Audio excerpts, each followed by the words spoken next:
This is the Mike Schmidt Podcasting Network. I'm not making any money talking these days. Good Christ.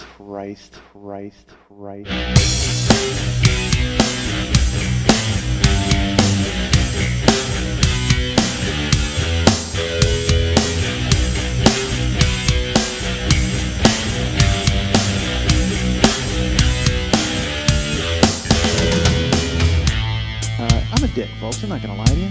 Still am. I guess I am a decent guy because I'm a fucking jerk. And I'm not a jerk. Apparently I'm a dick.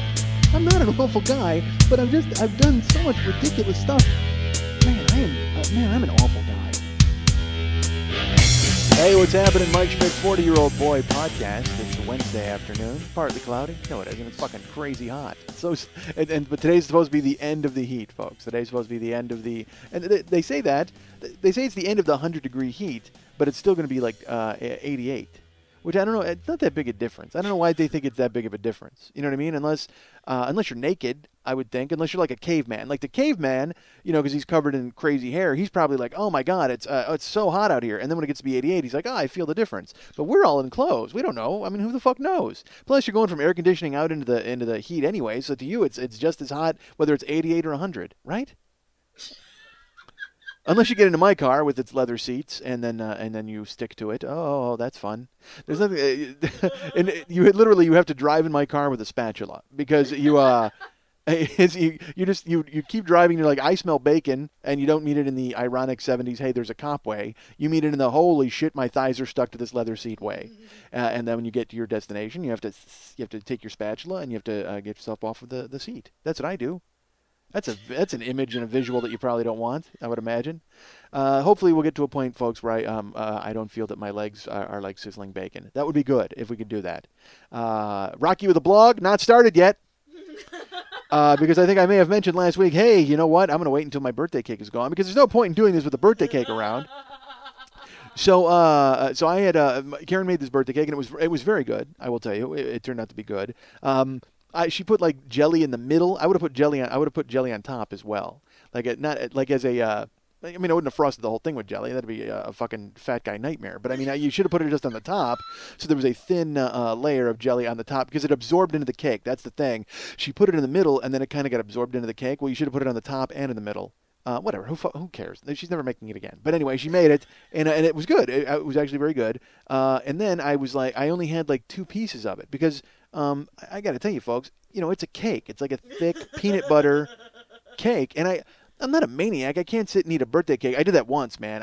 When I was crazy fat, like this is way back in 90, 91. I was in the grocery store and I bought a birthday cake. I was like, you know what? I really want like birthday cake today. It wasn't my birthday. It might have been like fucking, March. But for some reason, I really wanted a birthday cake, and I brought home a sheet cake.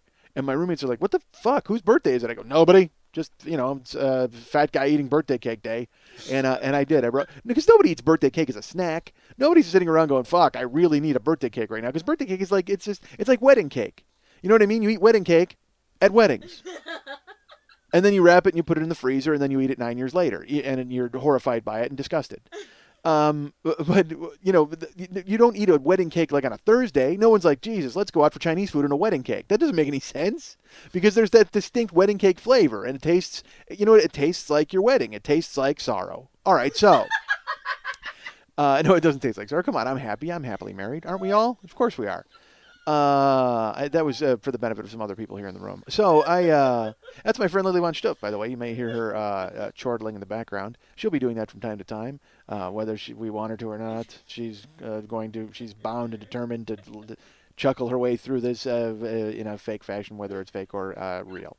All right, and again, that's just in my head. I know she's enjoying it. We're all enjoying it, right? Aren't we enjoying it? I don't think you guys are fake laughing. Why would you do that? What if you did? Holy fuck, what if you guys fake laughed at this podcast? What if you were at your work, or you're out on the treadmill, or you're running around, or you're in your car, you've burned me to a disc, and you're on the run from the cops? I don't know how you work it. But then you're listening to it, and you're just like, and then you catch yourself like, I didn't think that was funny. Why am I fake laughing at that? Oh, my God. Please, don't pity me. Don't do that. I don't need your fake laughter out there in America or Japan or Saudi Arabia. Or wherever you guys are writing me from. I get a lot of letters, folks. I get notes from people. Here's my favorite note I received, going back to Rocky with a blog. Literally, all it said in the header was, "Hey, you." And I opened it and it said, "Put that down and go work out." Ha! That was my favorite note I got all week. Everybody was very encouraging and nice and very friendly, and but that was just and that was also same encouraging, nice and friendly, but it took a very an interesting approach, an approach that. And again, as we all know, I don't like when the TV comes alive and talks to me. Like, I don't like when I get a tornado warning or a bulletin. That always freaks me out. And that was very much like the internet was coming alive and talking to me, which it didn't freak me out so much, but I should have seen it coming. But I will tell you this. This was weird. Once I was at a website, and all right, it was an image board, okay, where they put up, like, literally you just scan through and people put up images. It could be, it could be a smiling rabbit, or it could be someone from World War II getting blown up in a mine. I mean, literally. I don't know where people are finding these images or these clips, but they're finding them and they're putting them on the internet, and I'm greedily staring at them. So there was this website, and I'm at this image board, and I clicked on a page, and this came up, and it just said, "Take your left hand off your face, uncross your legs, and take your elbow off the table, hand off the mouse."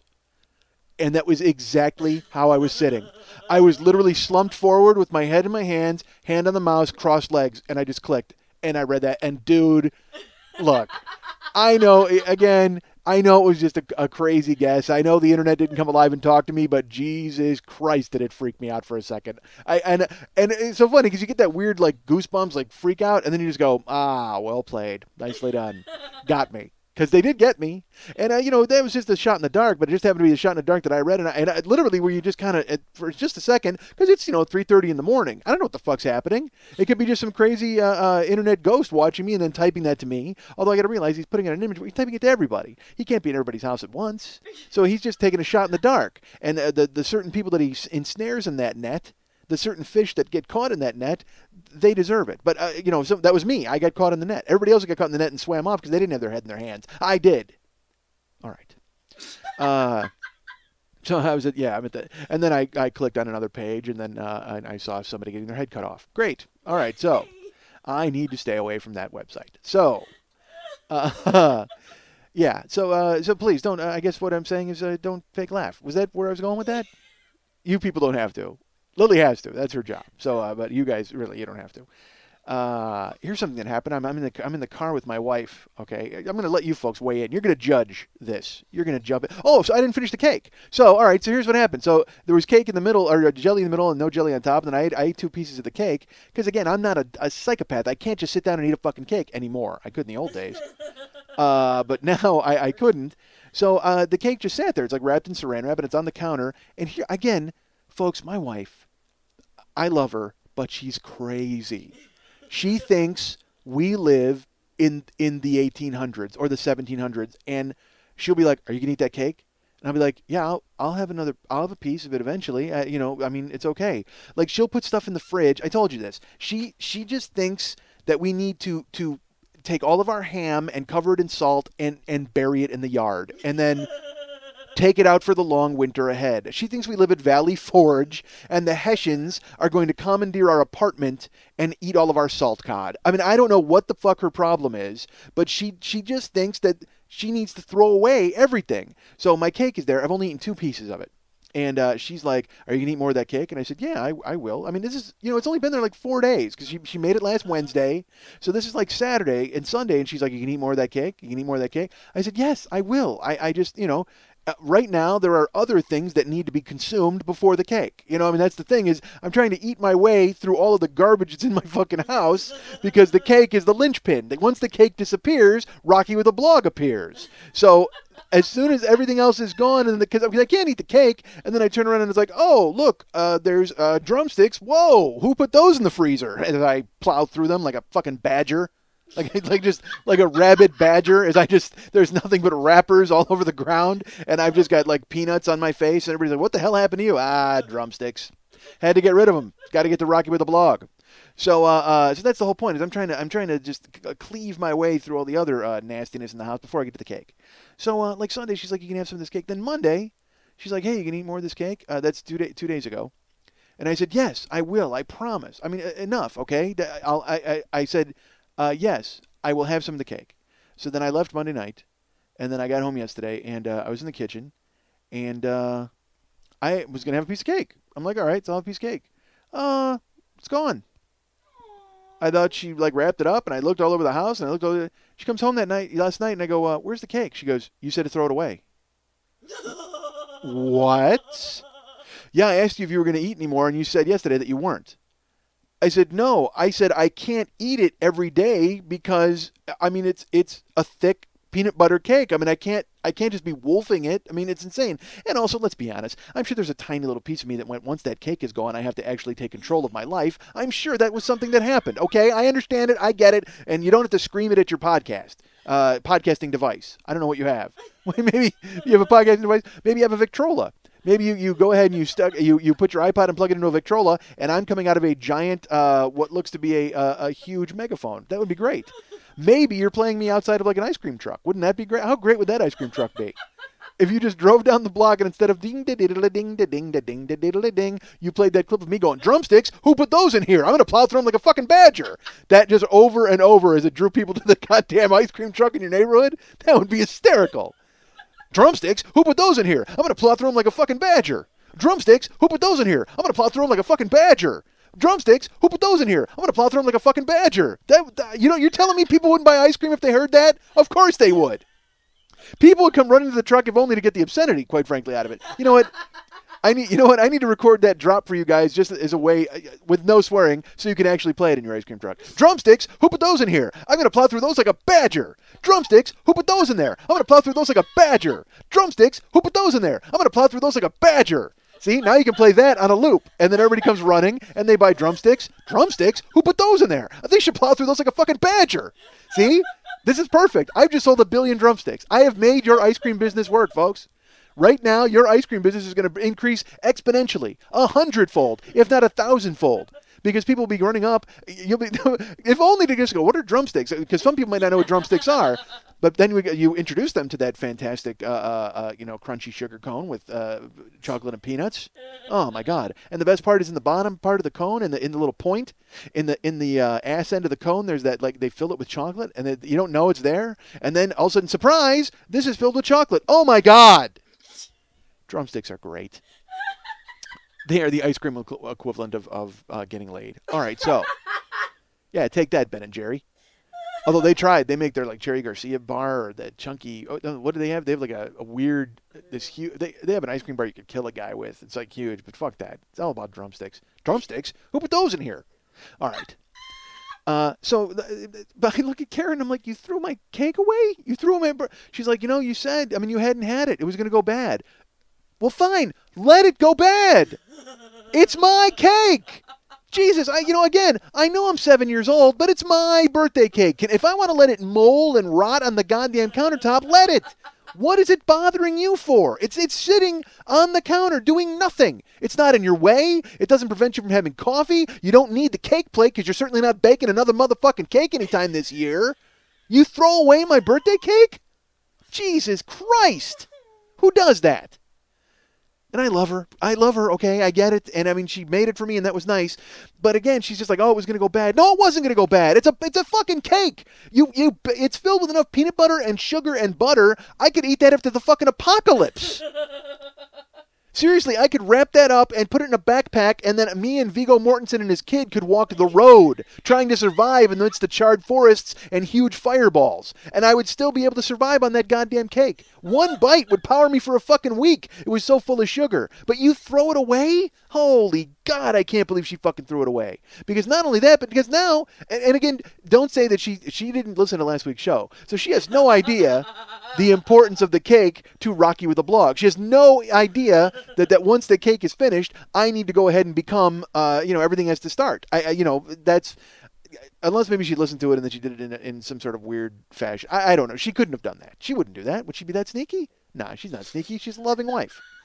A loving wife who needs to apparently keep the counters clear at all times. She needs to just throw away. Dudes, I can't even explain it. She tossed the fucking cake in the garbage, threw it out. I got 2 pieces of a birthday cake. It was a sheet cake. It was a big peanut butter sheet cake. I didn't even get to eat the M or the S. Do you understand? They were still on the top, the M and the S. The S and the W if you look at it upside down. But the M and the S were still there, gone. Now who's eating it right now? Badgers. It's in the dump somewhere, and fucking rabid badgers are tearing through it going, oh, peanut butter cake? Who put this in here? I'm going to go through this like me. Because badgers do that. They talk about themselves in that way. All right. So there you go. So Rocky with the blog starts now or today because I found out yesterday that the cake has been thrown away. So, but luckily I've cleaved through everything. Every ounce of supplies is gone. Every ounce of that stuff's gone. So now it's I know, whatever. Who cares? Go to MikeSchmidtComedy.com and read the communiques if you want to follow this, but I'm sure you don't. All right, so. But those will be up soon. I can guarantee it. Not tonight, because I've got to write 9 other things to alert people to the fact that this show is live. And right now, at this point, we can all agree, people need to know that this show is live. People need to be alerted to the fact that this particular show is up, because holy God, is it great. I'm great. You're great. Together, we are great. You're listening to The 40-Year-Old Boy on the Mike Schmidt Podcasting Network. And later tonight, it's One Punch, a podcast of your favorite MMA knockouts. Join host Paul Banyan as he brings you Jason Fetus Ear Zubernot versus Reggie Fists of Worry Williams. The exciting action of Melvin Hanukkah Palladino versus Victor Gum Disease Hawkins. And in a never-before-heard bout from Japan, Huffy Amiyumi versus Tataki Maguro. All this and more later tonight on One Punch on the Mike Schmidt Podcasting Network. So we're all great. I think that's the message I bring to you folks now. And my cake is gone. My cake has been destroyed, removed, which is awful because now I have to do what I said I was going to do, which I don't want to do. Damn it! Oh, that cake was the linchpin. As long as that cake existed, I didn't have to go ahead with real life. Damn you! Why does that cake get thrown into the trash? Oh, I can't believe that cake is gone. All right, I said that my favorite email was the one who just said, "Hey, you, put that down." I got another great email. Someone challenged me to a race. What? Yeah. So I haven't written this person back yet, but I can tell them that you're fucking right. I'm going to race you. I don't know where or when or how that's going to work. I kind of, let's put it this way. It was a longer email, and so I kind of skimmed through it, and this person was basically predicating this on the fact that I said I guess I've alluded to the fact that I don't turn down a challenge, which I don't think is true, quite frankly. I mean, I think I've turned down many challenges. That's a problem with me. But I mean, I'm certainly not going to turn down a race. I mean, come on, that's just stupid enough for me to do it. So, once, and also after that, by the way, apparently, I have to challenge Marcia to a driving contest. And I hope that I don't knock the egg off the pylon, because that would be very disappointing. And then Peter and Bobby would make fun of me forever. That would be very disappointing. I can't have that happen. So there you go. So I haven't written the race person back yet, but I will. I try to answer, folks, the email keeps coming. I mean, you know what?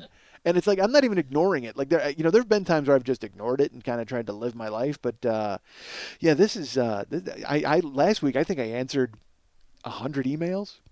And, oh, sure. Well, I mean, yeah, I thought I was digging out, snow shovel style, but unfortunately I've just gotten more emails. And then, because not only that, but then people write me on Facebook, and then they comment on my Facebook wall, and then they write me, and nobody writes me on MySpace, because that's a fucking ghost town, let's be honest with ourselves. They may, people may write me on MySpace, but then it never arrives, because all of their postmen have been laid off. So, because MySpace is in a lot of trouble, folks. So I'm getting to your email, I guess is my point. I'm getting to it. It's going to be answered at some point. Some people have written me, because here's what happens. I'll open an email, and it'll be a longer email, and then I'll go, I'll get to that. And then I'll go to someone who wrote me like one sentence, and I'll write them, 5 paragraphs because I'm stupid. So I will write to you, I promise. But this week should be, in the next few days will be, tonight will be, right now. Goodbye, folks. I'm going to go do it now. Stupid. I started this whole thing by telling you there was a story. All right, I'm putting it to you folks. I'm putting a vote to you folks on something that happened with my wife and I. Basically, we were driving, and there was a park. And it was the park where George Michael wound up having sex with people and getting arrested. So, and I know that because there's a commemorative sign. So every time you drive by, there's a guy with like a 3-day growth of beard, and he's singing Faith and jerking off in the bushes. So That's how you know it's that park. Because there's a million parks in Los Angeles, and you could be like, well, George Michael could have sex in any one of these parks, and probably has. But the one where he was pinched is designated quite by a sign that has been commissioned by the city. And you wonder why we're in debt, folks. You wonder why we owe so much money and we have this budget. They actually had a sign commemorating George Michael's fuck park. I don't know why, but they did.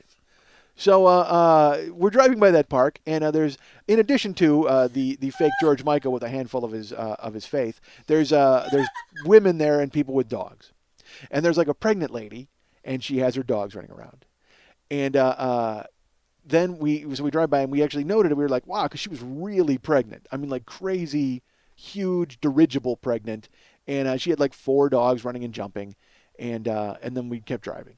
So I got to warn you folks, this is going to get a bit graphic. So we split and we go down to where Karen and I were going to Beverly Hills, and so we wound up doing some things down there because we had a meeting. Well, actually, Karen had to go in and buy some clothes, and Hector Elizondo he sneered at her and told her she didn't belong in that shop, and she got very disappointed and left. But then Richard Gere came in, and he gave her a necklace and snapped it, and she made a horse laugh. So we were down there, and I also had to go there because I had to meet Victor Maitland at the Harrods Club that morning, and I can tell you this: I did not fall for the banana in the tailpipe. So anything at all to do with Beverly Hills movies, we had to go do it. Karen went and had to go and be like a hooker with a heart of gold and buy some clothes and get sneered at, and I had to go to the police station and make sure that Taggart and Rosewood went to the strip club with me. So that's what happened. Anything to do with Beverly Hills and movies, we did all those things. And then, unbelievably, we also wound up with Chris Farley came out and did nunchucks, and he was wearing a gi, and he hit me in the head. And Chris Rock made fun of him. All right, so that's Beverly Hills Ninja. So anyway, anything to do with that. On the way home, we're driving. We go by the park, and the woman is gone. Like, the pregnant lady is gone. George Michael's still there, however. He's there. He's still my father figure at the park, jogging in place and jerking off. So he's there, and Karen goes, oh, no, the pregnant lady's gone. Like, where did she go? And all right, here's me. I say horrible things sometimes because I think they're funny. And I think they would be funny things to say. And just because I'll also say them especially to my wife because I want to see her just go, what the hell? Like, she'll just be like, dude, why? It's along the lines of, I think I told you, when I was a kid one time, we used to say horrible things to one another. We were at dinner, and I said to my brother Glenn, I said, what would you do? I told this story, right? I said to Glenn, it was my whole family. It's my mom and 4 boys. And we ordered dinner at this restaurant, and I said to my brother, I said, dude, what if no matter what they brought you, or no matter what you ordered, they brought you a steaming bowl of human placenta? And then whacking it, my mom looked at me and was just like, dude, what the fuck? So, like, I'm that guy. I like to say weird shit. So Karen's like, oh, the pregnant lady's gone. I can't believe she's gone. I said, what if we pulled up and the dogs, because, I said, what if those weren't her dogs? What if we thought that she was there playing with the dogs, but in reality, those dogs smelled that she was pregnant, and they were attacking her, and we didn't realize it. And after we had driven by, they knocked her down, and they ate the baby out of her stomach. Like, they tore her apart because they wanted to get at the baby inside, like they were demon dogs or something. And I fully expect, like, I'm waiting for my wife to just go, what the hell? So my wife says this. Literally, she goes, or even worse, what if her like water broke and she was pregnant and the dogs helped deliver her baby and then she died during childbirth, but then they took the baby and they raised it themselves. And now I credit my wife. I mean, that's absolutely creative and wonderful, and that's fine. But even worse? Seriously? It's like she didn't even listen to what I said. She thought, so I looked at her and I go, why would that be worse? She goes, because then, like, she had to have a baby in the park by herself, and the dogs helped her, and then she, had the baby and died during childbirth, but then the dogs bit the umbilical cord, and they took the baby and they raised it for like a human dog baby by themselves. I go, that's a heartwarming story. I said, my story, this woman she was being attacked. No one was helping her. We drove by. We certainly didn't stop to help. George Michael didn't even put down his fucking guitar. He considered to jerk off and strum a song while she was getting attacked by 4 dogs who eventually tipped her over in her pregnant state ate through her pregnant belly and ate the baby inside. You don't think that's worse? She goes, well, no, because then the baby has to go and be raised by dogs. Like it has to live with the dogs, and it never knows who its mom is. I go, Karen, in mine, it's in the belly of the dogs. Because it has no idea at all that it even had a mom. Literally, it's just all it is, it's out for a happy day at the park, it's kicking its mom in the belly, and the next thing you know, it's being chewed apart by German Shepherds. It doesn't even get the chance to go to high school or college. It never gets to grow up or have a first kiss. My dog gets your dogs are heartwarming, nice dogs. They help her, and they raise this boy to be their own. Maybe, eventually, it grows up and it becomes a productive member of society. Something happens. They make a movie out of it. It gets a windfall. It gets some dough. Not in my story. In my story, that fucking baby doesn't even see the light of day. It certainly sees the light of day for just a second, just before it sees fangs. So I think my story's worse. I think my story's much worse. And she doesn't. She goes, no, you don't understand. I go, what do you mean I don't understand? In my story, these dogs ravenously rip apart this woman in the park for everybody to see, and eat the baby inside.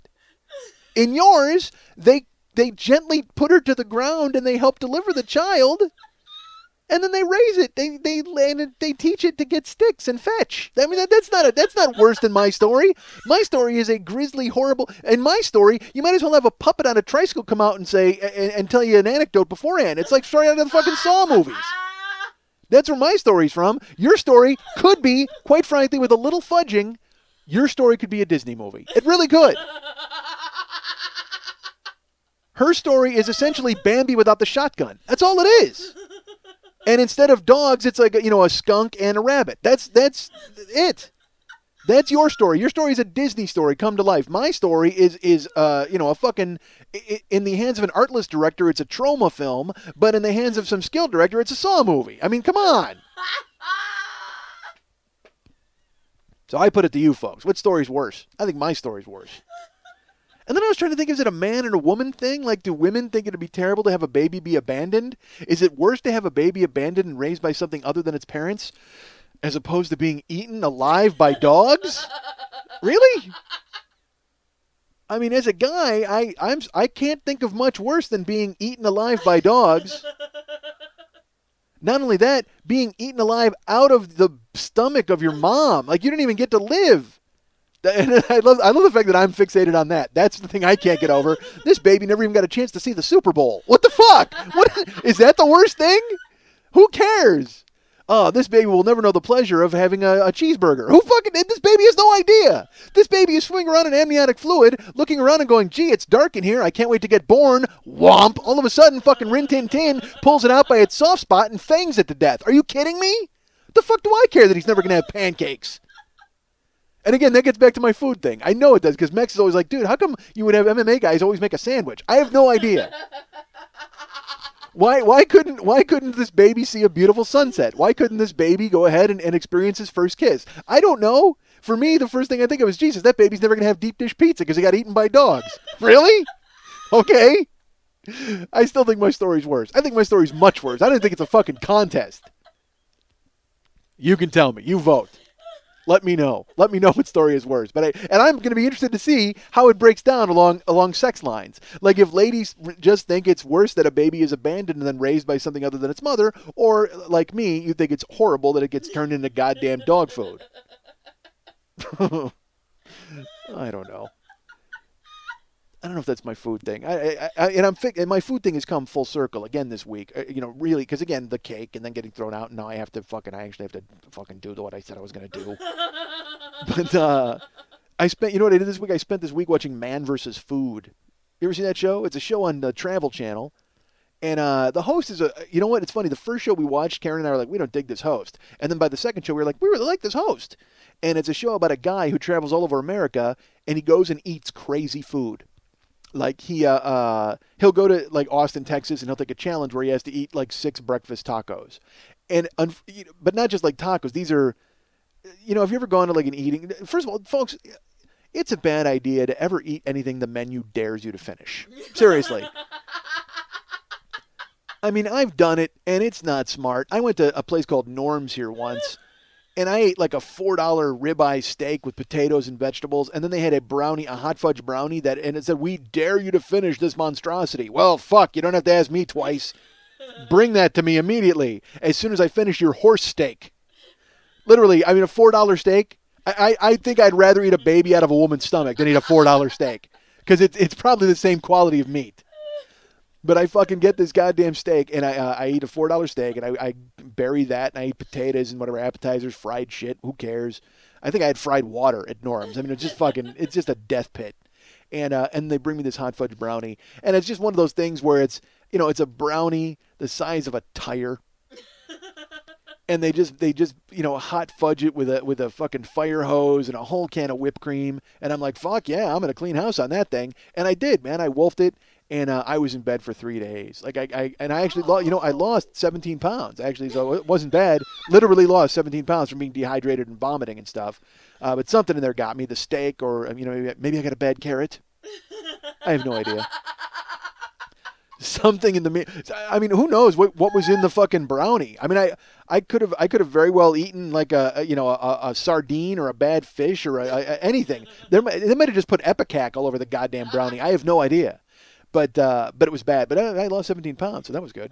But so again, don't eat anything the menu dares you to finish. But this show, the entire premise is a guy going to eat things that you're dared to finish, and he goes to Seattle and he eats a 12-egg omelet. 12-egg omelet. And I couldn't, and it's funny, he has to go in the back and he sees them making it. Dude, the second I saw them pour 12 eggs on the grill, I would hit the door running. Because the worst part is they have to pour like 2 cups of oil on the grill and then pour a huge bucket of eggs onto the goddamn grill. On top, that was what I said to Karen. I go, the worst part is seeing the eggs chase the oil. Like because you got to pour it, the eggs have to go right into the oil, and then the oil gets pushed to the outside because they don't mix. And the eggs are running, and they're pushing the oil to the. Oh, dude, it made me sick. Just watching them make it made me sick. Then they got to put chili and sour cream and everything else in the middle.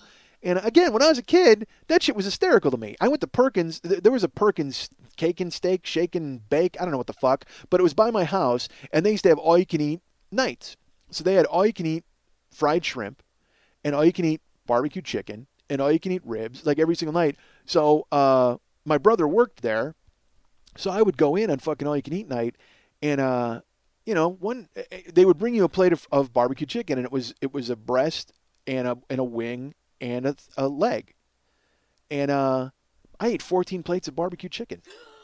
Like, I mean, I didn't even fuck around. I mean, I just went through it like a fucking, and I mean, it was to the point where, waiters get fatigued because they just give you this look like, seriously, dude? I mean, you're going to do that? And I'm like, yeah, when I was a kid, I used to do that. You would eat, because it was when you were a kid, all right? It was funny to do. You would just eat for, because I told you about when I was in eating contests and shit like that. Dude, I was, one time we went out, I had fucking 4 Whoppers and, a quart of ice cream. Dude, I've done really stupid shit. So when I watch this show, I get it. I mean, I understand what they're doing, but now maybe it's because I had the surgery or whatever. I mean, I just can't understand it. I don't know. Can we just seriously? And because when you watch the shows all in a row, you realize almost half these challenges are hamburger challenges. I mean, he went to one where it was 12 half-pound patties. Oh, great. 12 half-pound hamburger patties and 5 pounds of fries. That's the challenge, to eat that in an hour. In an hour! That's my favorite part. They throw in the fucking time limit. Seriously? It's not bad enough. Literally, this show, Man vs. Food, should just be called Watch Adam Die. Adam Richman is the host, and you're just literally watching him kill himself. And he was on Conan last week, and he's like, you know what, I'm not doing the show. I'm eating fish and vegetables, and I work out and stuff. But when I do the show, because he's not a competitive eater, he's just a dude who shows up and just starts and eats these challenges. And he ate these 6 breakfast tacos in fucking Texas, and it was 2 eggs, plus an entire potato, plus bacon, plus a tortilla, and he had to eat 6 of them. So imagine, that's 6 potatoes. Each taco weighed like 2.5 pounds. So he had to eat 15 pounds of food, and that challenge had no time limit. Like, you could just eat it all day. So what he did, here's the mistake he made. He ate like 3 of them. He had to eat like 7, I think, or he ate 4 of them, and 7 was the record, or 8 was the record. He ate 4 and took a break. And he went, you know what, I'm just going to take a little siesta here. And he made a phone call, and then he couldn't eat anymore. Because that's the thing, is you got to keep plowing through shit like that. You need to keep going. Like when I was at Perkins, man, I ate one night, I ate 25 plates of fried shrimp. Oh, my God. And I mean, I'm talking, like, there was probably 15 fried shrimp on it. It wasn't popcorn shrimp. It was fried shrimp. Okay, popcorn shrimp, I could eat by the snow shovelful. Who the fuck knows? Popcorn shrimp, you know what that is? That's like eating sea monkeys, quite frankly. I mean, literally, that's just like battered sea monkeys, and you could just start pouring them in, and who fucking cares? I could eat an aquarium full of fucking popcorn shrimp. Who the fuck cares? But regular fried shrimp, there was probably 10 on each plate, and I ate like 25 plates. I mean, I just fucking went off. And that's in addition to fries and fucking dessert and all that, because again, when I was a kid, who cared? But now, they make these giant hamburgers, and I watch them, and I'm like, who the fuck makes that? Why would you even make a giant Can we just make normal food? Because literally, there's two stories that I see. Every story is about how people are obese, and everybody's charging more for, like, flying on a plane or even walking the streets or shoes. Like, people who make shoes now are like, you got to pay a $3 fat tax because you're stressing out the seams on these fucking shoes. Everybody's getting charged because they're fat. And yet every other story I see is some crazy challenge where they're trying to get you to eat 48 barrels of poi. Jesus, fuck. I don't get it. I don't understand the giant hamburger phenomenon. I mean, when I was a kid, I guess I saw it, but now I don't understand. And I'm not saying get rid of the giant hamburgers we have. Okay, keep whatever giant hamburgers we have now exist, and that's fine. Please continue in the realm of the giant hamburgers that exist now. Just we can't create any more. That's it. No more giant hamburgers. No more. If you are sitting in your home and you're like, you know what? Fuck, I got a great idea. I'm going to make a hamburger that a boa constrictor couldn't knock off. Fuck off. Okay? We have enough giant food. We don't need you clunking it up with another goddamn sandwich. You're listening to The 40-Year-Old Boy, and later tonight, Count Chocula and the AIDS Quilt on the Mike Schmidt Podcasting Network. So, dude, get this. Mm-hmm. I come home the other day, my door's unlocked. Yeah. So I figure somebody broke in. So I go in the house, someone's using the stereo, Sugar Walls is like blaring through my house. Okay. I go upstairs, my bed is unmade. It's like it was made when I left, but somebody screwed it all up. Mm-hmm. I look around, there's rubbers everywhere. Dude. Trojans. Some of them used. Dude, Prince fucked Sheena Easton in my bed. what? Prince didn't have the decency to change your sheets. Prince is a dick.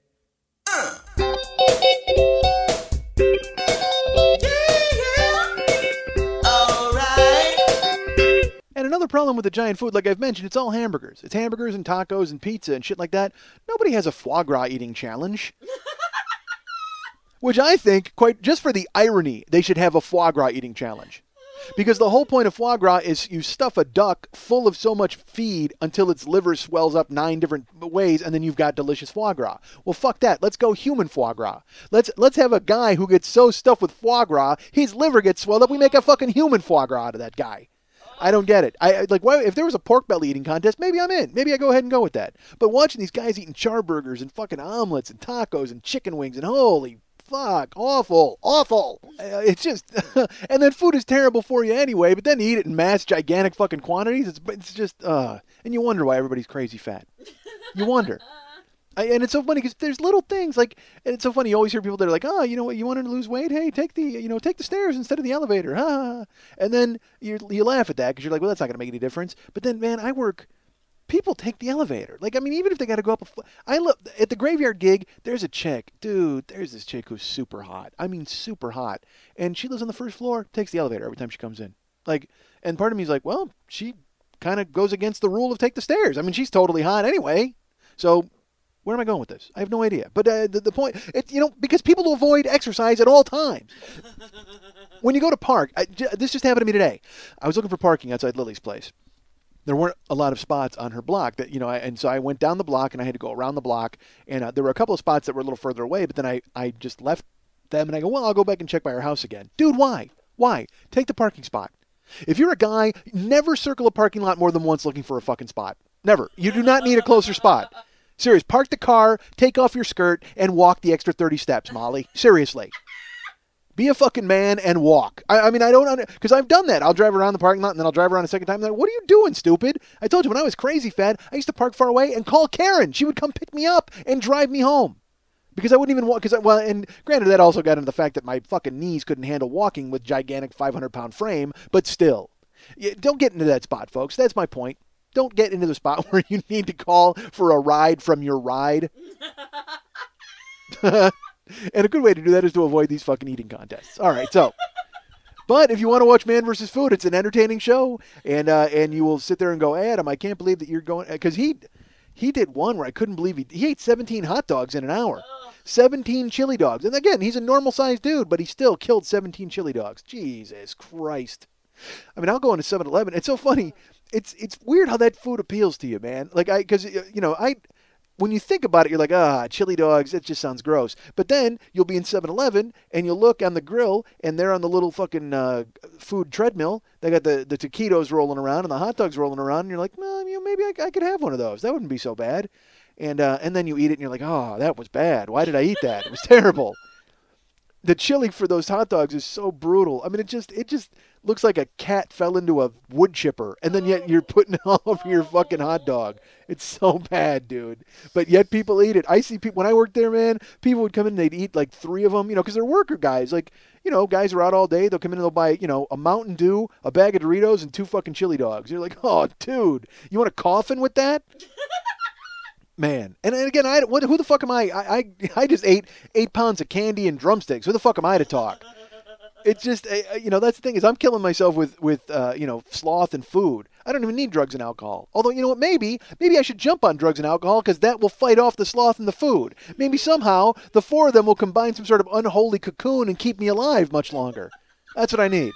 I need to be a junkie. I need heroin and whiskey to battle my chocolate-covered fucking strawberries and peanut butter cake. That's what I need. And then I'll sit there and let it all take effect.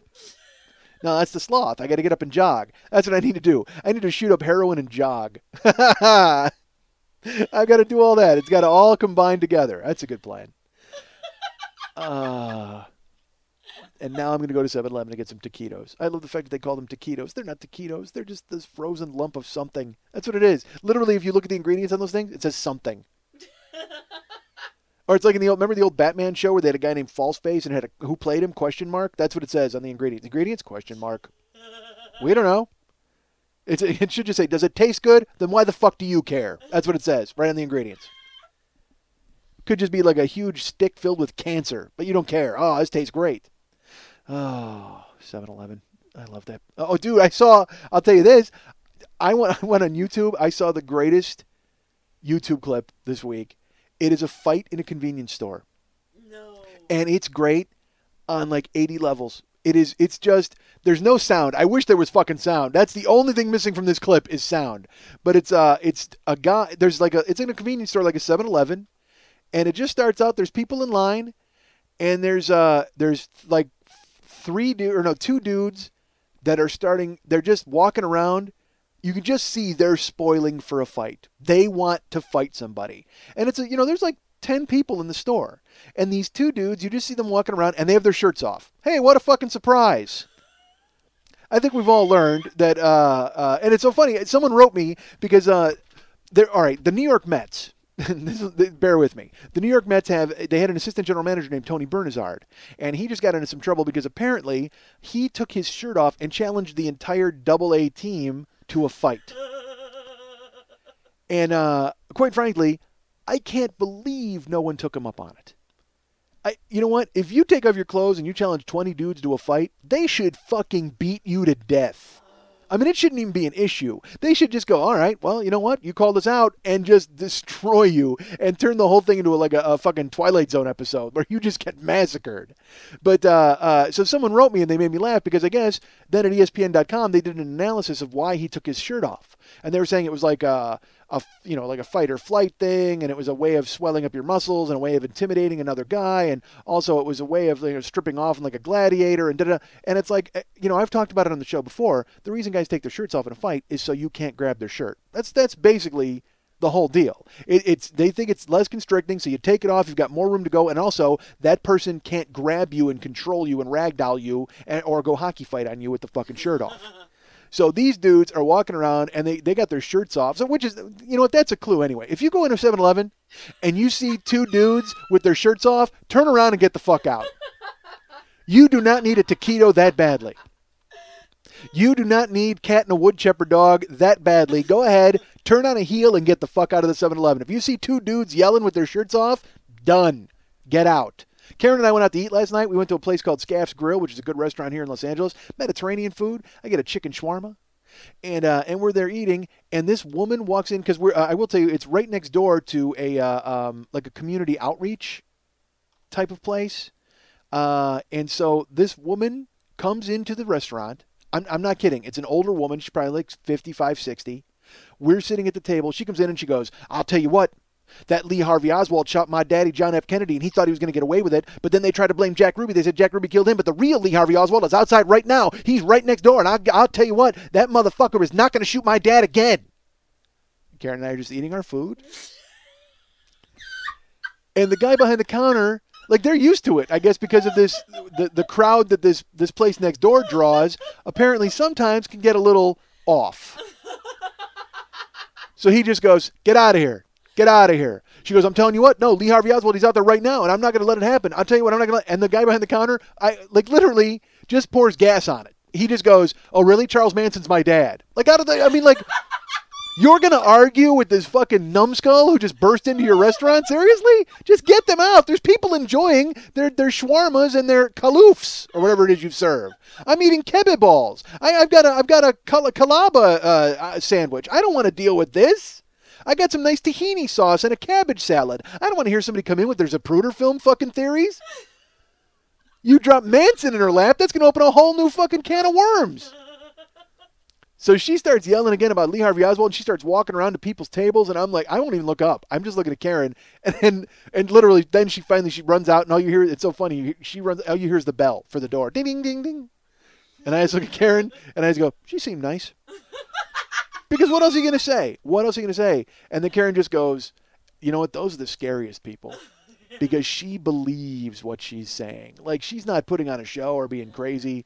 You know, she's borrowing money or whatever the fuck she's doing outside, but she comes in yelling that like she believes it. I go, "Uh-huh, she probably does." And so that's why I didn't even make eye contact, because the last thing I want to do is have to punch an old woman in the face. Where are those 4 dogs from the park when you need them?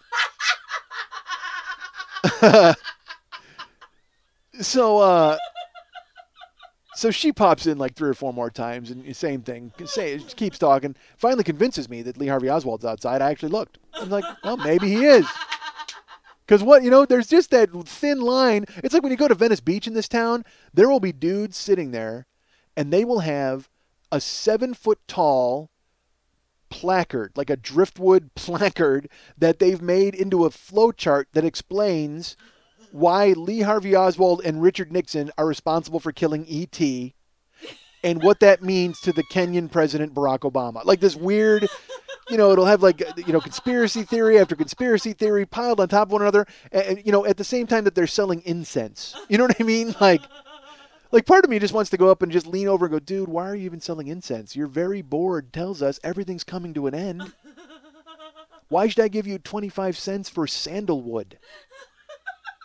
I just read on your board that apparently Henry Kissinger has been sent to us from Nazi Germany, and he's going to be killing Alexander Haig, who I thought was dead, but quite frankly, if you want to go ahead and say that he's still alive, that's fine. I'm not sure. Your board has me, down is up, black is white. We're through the looking glass here, people.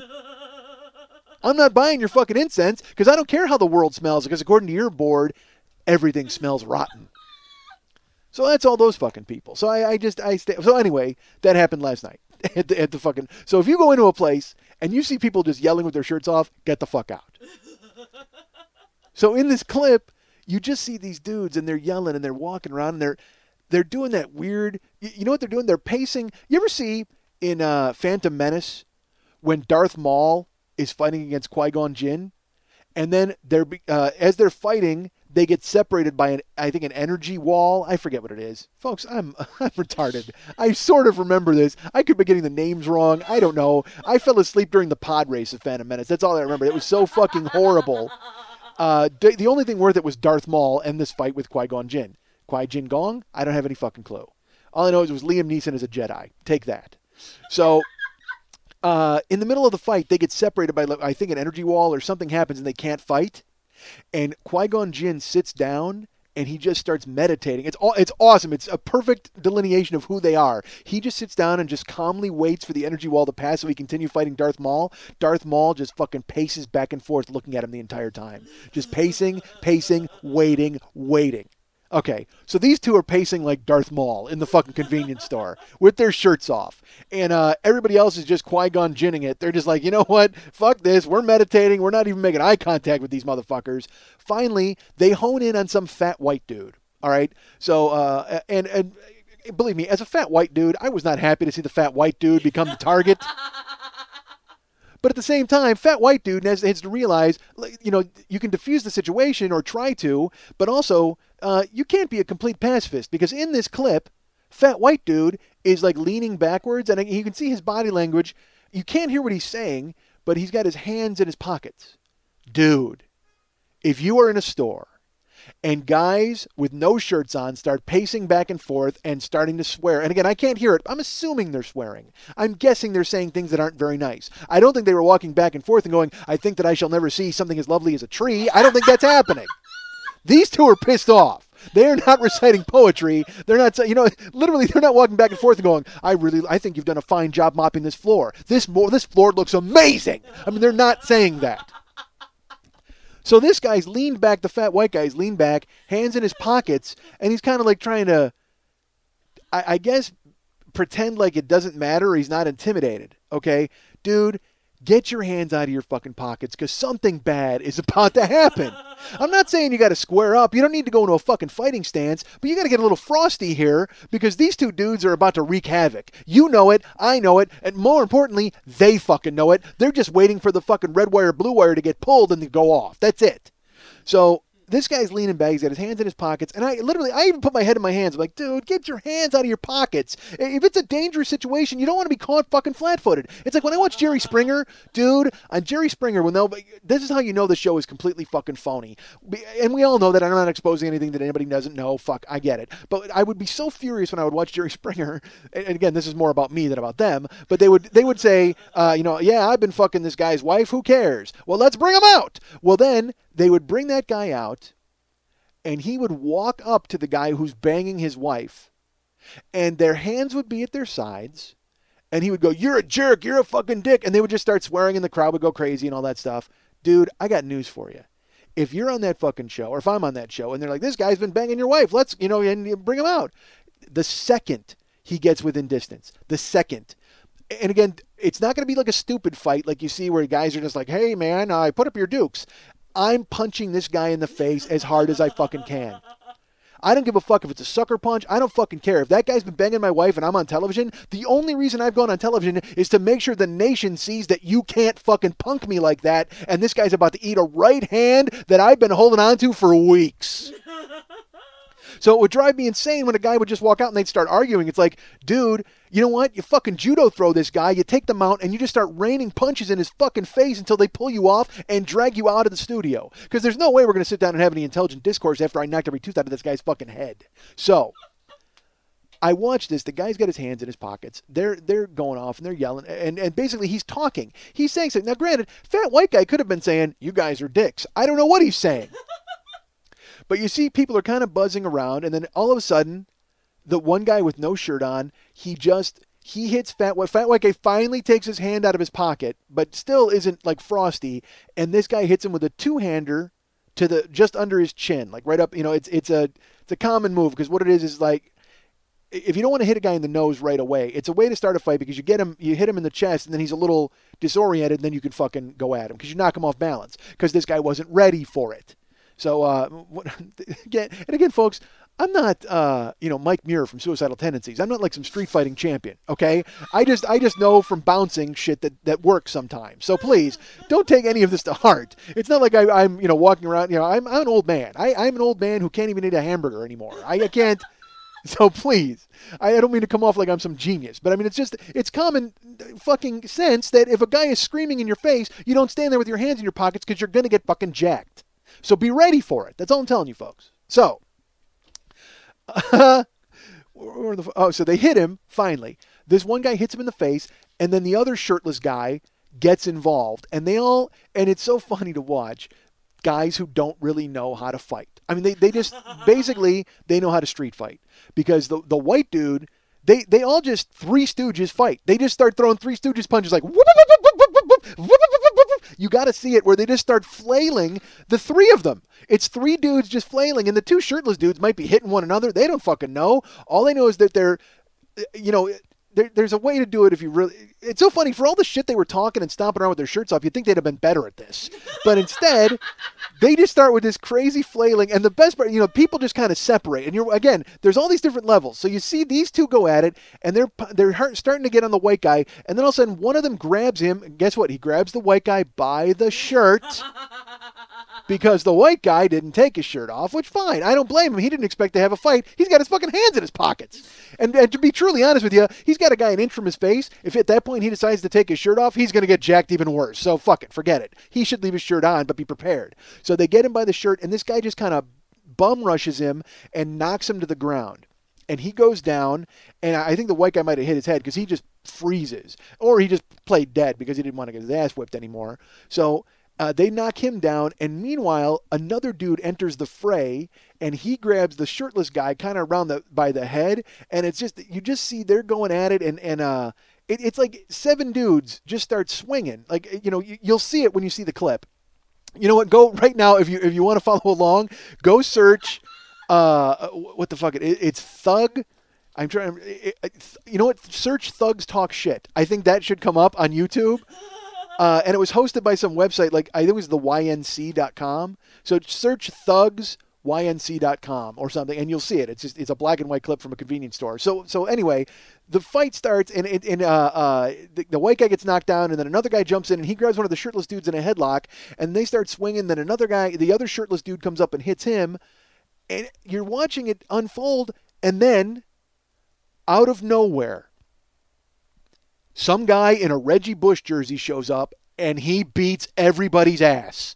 It's awesome. Because you're watching the fight unfold, and the white guy gets jacked, and there's a bunch of people kind of swinging, and out of nowhere, this guy in a number 25 jersey just starts landing bombs on the two guys with no shirts. It's genius. He's just starting to tune them up. He hits the one dude, and the one dude runs, and then the guy who initially started everything just starts getting tuned up at the counter by a couple guys, but mainly Reggie Bush just owns this motherfucker. He's just boom, boom, boom, boom. He lands like 5 or 6 shots, and then they fucking run away. So I watch this, and I'm like, holy shit, where the fuck did Reggie Bush come from? I didn't even see him arrive on the scene. How did that happen? So I got to rewind it. So you see the white guy gets jacked. He's on the floor. Another guy grabs a headlock, and I'm looking for Reggie Bush. All of a sudden you see him. He comes around the counter. Like he's in the back of the store. He's not even in the picture when the initial flare-up starts. I don't know if he came out of a back room. He may have just teleported there from New Orleans Saints practice. I don't know how the fuck he got there, but he just beamed himself into the room and just started cleaning house. It was great. But when I'm watching him, I keep rewinding it, and I see Reggie Bush come around the counter. I'm like, all right, there he comes. But then I'm looking, and I notice something else. Again, it works on many levels, folks. As you watch Reggie Bush run, you realize there's a guy at the front door. There's a fight going on. There's like 8 dudes fighting. This guy's at the door. He's holding like a 2-year-old in his arms in the store. He doesn't even leave. This guy's got a baby. He's got a toddler, and a gang fight breaks out, and he stays to watch the gang fight. He's my favorite guy in the entire video. He's absolutely, Reggie Bush is awesome, and he comes in and cleans house, and then the shirtless guys and the fat white dude and the other people who got involved. But dude, toddler guy is my favorite guy in the entire video because who is that? And because you know why? Because I am that guy. I've been that guy. Okay, this guy stays for the entire fight holding a toddler. Because, I respect and I identify with that because I will see stuff unfold and I wonder, how the fuck can I get involved here? Why? There's no reason for me to get involved, but for some reason I think I got to get involved. But, I got to be honest, I like to think that if I got my kid with me, I'm going to pass up the opportunity to land a few haymakers, okay? I'm going to tiptoe out the door and maybe put my toddler in his car seat and not worry about getting jacked up by the Crips and the Bloods by the fucking Snickers bars. But this guy, he stays in there the whole time holding his kid. It's like, you know who he is? He's like those guys who catch a foul ball while they're holding their kid. You ever see those guys on SportsCenter? It's like, yeah, you admire their tenacity, but at the same time, you're like, dude, put your fucking kid down before going into a crow hop and making a play on a fly ball, okay? Seriously, it's not that important that you catch the foul ball. Go ahead and put your kid in his chair and make sure he has maybe some chicken fingers and enjoys the game before you try to get on television making a diving catch while holding your fucking, your future college student in your hands. But even that guy, even foul ball guy, that's relatively harmless compared to the guy in the periphery of a gang fight with his kid on his shoulder. But that dude is in there the entire time, just standing. He's got the toddler. And I hope it was a teachable moment, since we've all learned that phrase recently. I hope he looked at it as a way to look at his kid and just go, you know what? This is something you don't want to do when you get older there, Timmy. I think you need to look at what's happening here. And first of all, you see the fat white guy on the ground who can't move? He should have taken his hands out of his pockets a lot sooner. All right, Timmy, we all recognize that. I think I want you to know that if you ever, as a child or as an adult, if you ever come into an establishment, a public, and you see two men with their shirts off yelling and screaming, go ahead and walk out. Seriously, get on your bike, ring your bell, and ride home, and do your homework. As a matter of fact, let's just boil this down to that. Do your homework, and I guarantee you will never be in an establishment where men take their shirts off and scream and start fights. Stay in school. This is the message we need to bring to you, Timmy, as you gaze upon this incredible and yes, that was Reggie Bush. I don't know where he came from either, son. Son, I have no idea where Reggie Bush came from, but man, did he tune that one dude up. But then, again, it works on levels. If you rewatch the video, you may have seen it already. If you've seen it, fine. Go watch it again. Go watch it again and go watch it again. And realize this, folks. If you look closely, if you follow it, again, you got to follow from the beginning to the end. Follow Toddler Guy, because he's in the beginning of the video. You don't think he is, but he's there in the beginning. I'm going to let you in a little secret, although you probably have figured this out already. Some of you might have been a lot quicker than me. It took me several viewings to figure this out. Toddler Guy, not wearing his shirt. Toddler Guy is actually there with the two guys who start the fights. So I guess giving him credit for making it a teachable moment is probably wrong. I think he might have been the getaway driver. And he's waiting for his two boys to go ahead and finish punching these dudes in the head and stealing snow cones so they can all get out of there together. But yeah, I'm telling you, if you watch it again from the beginning, Toddler Guy is with those two guys. You see them all milling around and it's funny because one of the craziest guy who's hopping around, who doesn't start the fight but who can't wait to get into a fight, he actually goes to hold hands with the little boy like they're going to walk out together, and then in his brain, then at some point he just goes, nah, you know what? I'm good. I'm going to stay here and get into a huge fucking brawl. All right, so I was going to help you with your son and we were going to walk out to the car peacefully, but instead I've decided to strip off my wife beater and land some punches on strangers. I really think that's better for me. Sure, I'd love to get your kid and we could go out and maybe watch Chopper and rada all afternoon, but instead, I'm going to stay here and just start punching people in the fucking head for no reason, and then when Reggie Bush shows up, I'm going to run away. I'm going to run away as fast as humanly possible because I want no part of Reggie Bush. Oh, I love this clip. YouTube is the greatest. Because before, if you wanted to see crazy gang fight stuff, you had to be there. Now I can enjoy it. I feel like some Roman emperor, thumbs up, thumbs down, Christians and lions. I can sit in my house all night and watch clips of guys getting jumped in public places in the very safe environment of the ant farm of my apartment. Bathed in the artificial light of the chandelier with the ceiling fan rolling, I can just hold up my finger and just go, thumbs down. Take that guy out, Reggie Bush. That's, you know what? That has to be a new thing on the internet. Like is it meme? I never know how to pronounce it. M-E-M-E? It's meme, right? That needs to be a new meme. Like Keyboard Cat. You know how they say, play him off, Keyboard Cat, and they'll show a dude fall down an escalator and then Keyboard Cat comes out? They got to do, take him out, Reggie Bush. That has to be a new meme. We have to find a way to fucking do that, where it's like every terrible thing that happens, we got to splice in fucking, and I say we because I mean you. I'm never going to do this in a million years. I think it's a fucking great idea. I think it's fucking hysterical, and I would love it to see if you just started seeing clips of horrible things that happen, and at the end, Reggie Bush just runs up punching dudes. I think it's fucking fantastic. I just take that guy out, Reggie Bush. We need to make that like a meme on the internet. Seriously, guy falls down an escalator, take that guy out, Reggie Bush. 9/11 happens, the towers fall. Take that guy out, Reggie Bush. Guy gets his head cut off. Guy gets his hand caught in a mousetrap. Who the fuck knows? Take that guy out, Reggie Bush. This has to happen. You guys can get me at Mike at MikeSchmidtComedy.com. You guys can get me at MySpace.com/MikeSchmidtComedy. You can get me at Facebook.com/The40-Year-Old-Boy. You can get our friend Lily Von Stupp at Facebook.com/Lily Von Stupp. Or you can get her at Burlesque411.com. That's Lili, Lily, at Burlesque411.com. As those ominous notes of Sneaky Christ tell you, it's time for me, Mike Schmidt, to tell you that you need to purchase a Year 1 download set.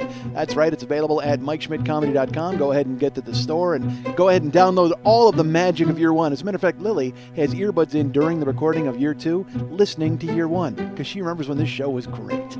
Also, you guys might want to buy Skull Pie t-shirts, also available at MikeSchmidtComedy.com. Go to the store, get a Year 1 download set, get a Skull Pie t-shirt, take them to the beach, enjoy yourself for the summer. Why not? You know what, you might even see me and Lily there, because we do that. We have Geiger counters and headsets. We're all hoping to unearth some change so we can go ahead and stop doing this show. But please, unearth your own change, send it to me so you can buy a Skull Pie t-shirt, and you can also buy a Year 1 download set. That's right, 52 episodes, $25, one brutally funny podcast.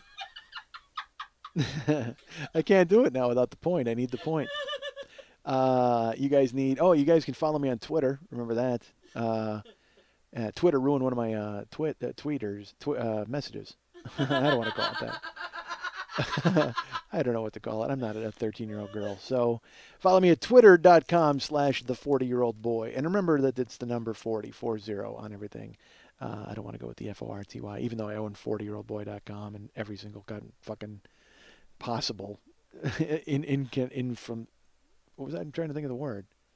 Incarnation. There you go. I was going to say inflammation and then incantation. I like incantation. Brutal. And also, you guys, if you're in Las Vegas this weekend, go see Lily. She'll be at the in Vegas at the Rio playing poker in a poker tournament, and just go make faces at her as she sits there with like her tongue out of the corner of her mouth, staring at her ace queen offsuit, wondering whether or not to play tight and try to make money or get eliminated early and go to the pool. So go check out Lily. Also, remember the Monday Night Tease is every Monday night at Santa Monica and Vine at the 3 clubs. Go check out the Monday Night Tease. Is there a theme show next week? Regular show? Bump and Grind Graduates. Bump and Grind Graduates. Boy, let me tell you something, folks. There's nothing better than amateur burlesque. So go watch people who've graduated from burlesque school try not to step on their boas and fall on their pancaked faces. But yes. Miss Exotic World first runner-up last year, Uh-huh. Lux Lacroix, who is the teacher, is doing her Prince number. Oh, Lux Lacroix is there doing her Prince number, folks. I Oh, assume that means something to some of you, but you should come and see it. It's an award-winning number. It's amazing. Oh, it's an award-winning number. Okay. She's dressed like Prince. You guys remember the Burlesque Awards. Those are on television. So go see Lux Lacroix do her Prince number, and go see a bunch of people she taught to do burlesque attempt to pull off their shirts without pulling off their pasties at the same time, thereby revealing a nipple and invalidating all of the money they paid for their burlesque classes. So go see the Monday Night Tease at 3 Clubs, Santa Monica and Vine this Monday. And again, go see Lily playing poker in Vegas. Follow me on Twitter, Facebook, MySpace. Get on the mailing list. Don't forget to check out the communiques and find out how Rocky with a blog is doing. And and now I'm going to go home and watch and look at naked pictures of Vanessa Hudgens. That's what I plan on doing because new ones came out this morning, folks. I am a fan of Vanessa Hudgens. Here's Vanessa Hudgens. And again, I'm going to sound like a dirty old man because she's 20 or maybe 21. I don't know how old she is. But she was in High School Musical. And then like a year ago or so, or 2 years ago, somehow nude photos of her came out. Like, she took these pictures, and supposedly she had sent them to her boyfriend, Zac Efron. And, oh, lo and behold, someone got a hold of them and published them. Oh, she's naked.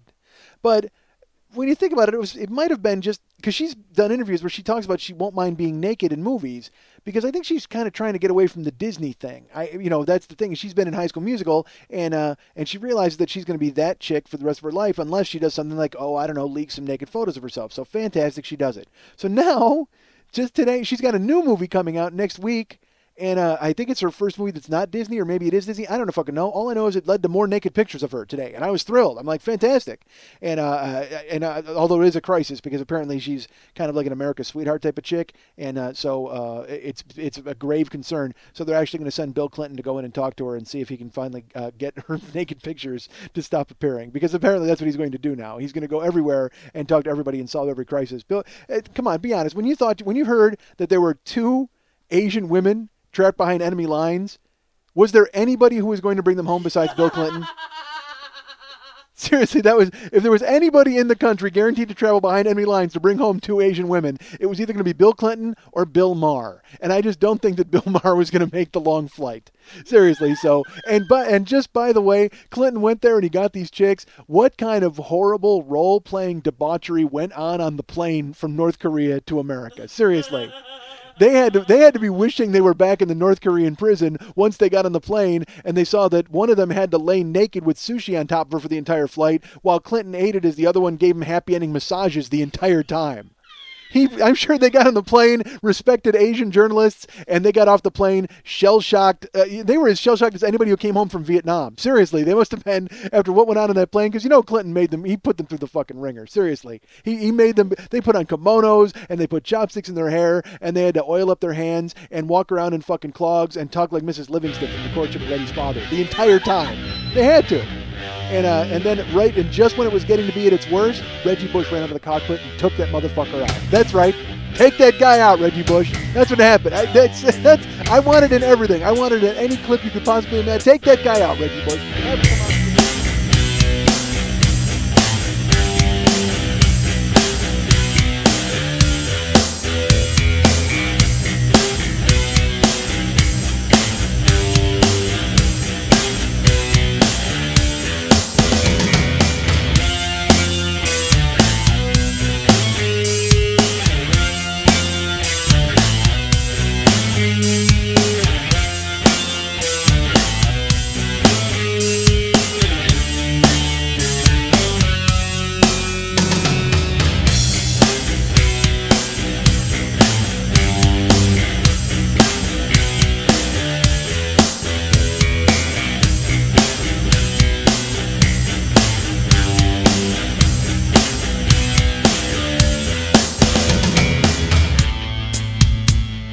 I'm a dick, folks. I'm not going to lie to you.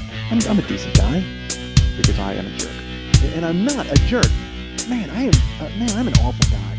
I'm not an awful guy. I am not a good guy. But I don't think I'm a bad person overall. So, and go ahead and by all means judge that. I'm kind of a jagoff. I got no future. What am I talking about? But I am a jagoff. And I'm not a jerk. I'm a nice guy. It's just I guess I have jerky tendencies. I've done so much ridiculous stuff, and then I wonder afterwards, I'm like, man, how come I don't hang out with anybody? Here's why, because you're a dick.